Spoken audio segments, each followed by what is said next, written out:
আসসালামু আলাইকুম, কেমন আছেন আপনারা সবাই? আমি আলহামদুলিল্লাহ ভালো আছি, সুস্থ আছি।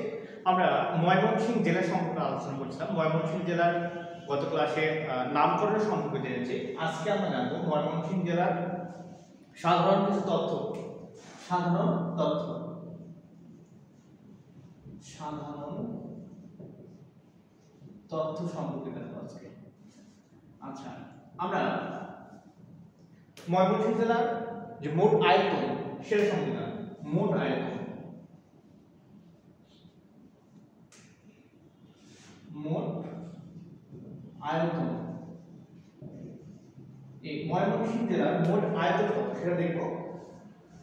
4394.57 বর্গ কিলোমিটার, 57 বর্গ কিলোমিটার। এবং এই ময়মনসিংহ জেলা কত সালে প্রতিষ্ঠিত হয়?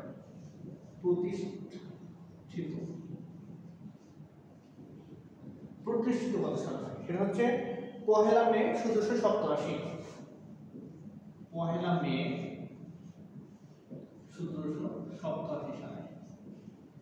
ঠিক আছে, এরপর আমরা দেখি যে ময়মনসিংহ জেলার মোট জনসংখ্যা, জনসংখ্যাটা কত?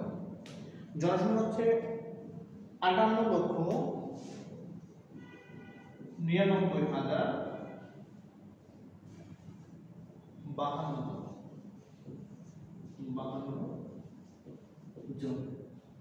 এরপর আমরা দেখি যে এই যে জনসংখ্যা রয়েছে সেটা ঘনত্ব কত?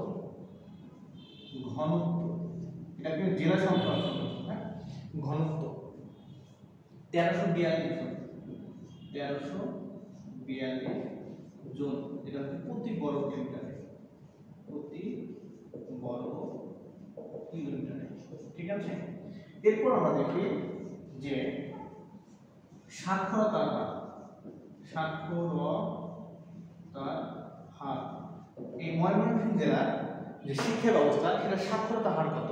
সাক্ষরতার হার 70.70% ঠিক আছে, এইটুকু মনে রাখবেন।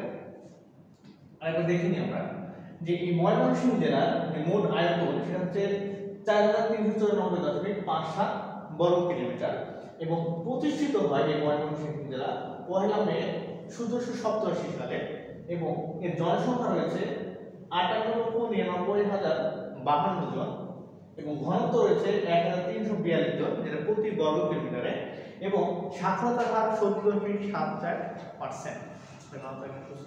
ধন্যবাদ।